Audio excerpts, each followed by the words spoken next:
দর্শক, আমরা এই বিষয়ে আরও একটু বিস্তারিত জানার চেষ্টা করব। এবার কেয়ার হাসপাতালের সামনে থেকে সহকর্মী শফিকুল ইসলাম সবুজ আমাদের সাথে যুক্ত হচ্ছেন। সবুজ, হাদির শারীরিক অবস্থার আপডেটটি জানবো। এছাড়া আমরা যতদূর জেনেছি যে স্বরাষ্ট্র উপদেষ্টা দুপুরের দিকে গিয়েছিলেন তার শারীরিক অবস্থার খোঁজ খবর নিতে, সব মিলিয়ে আমাদেরকে বলবেন।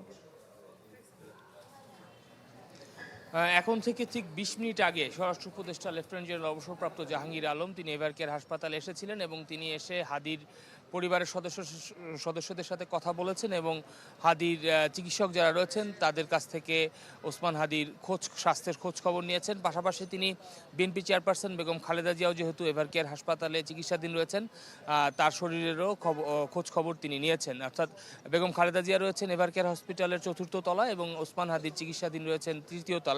তিনি দুটি ফ্লোরেই গেছেন এবং সেখানে চিকিৎসকদের সাথে কথা বলেছেন এবং ওসমান হাদির চিকিৎসার বিষয়ে আজকে সকাল 11টার সময় এভারকেয়ার হাসপাতাল কর্তৃপক্ষ একটি মেডিকেল বোর্ড গঠন করেছে। সেই মেডিকেল বোর্ডের কোনো সদস্য এখনও আনুষ্ঠানিকভাবে গণমাধ্যমের সামনে কোনো বক্তব্য রাখেননি।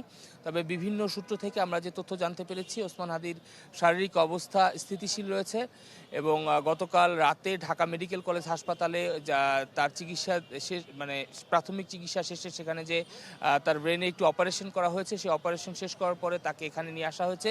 সেই একই কন্ডিশনে তিনি রয়েছেন এবং চিকিৎসকরা বলেছেন যে তার মাথার খুলির যে উপরের অংশ তা খুলে ফেলা হয়েছে এবং তার ব্রেনের মধ্যে এখন কোনো ধরনের বুলেট কিংবা এই সদৃশ্য কোনো বস্তুর খণ্ড এখন তার ভেতরে নেই।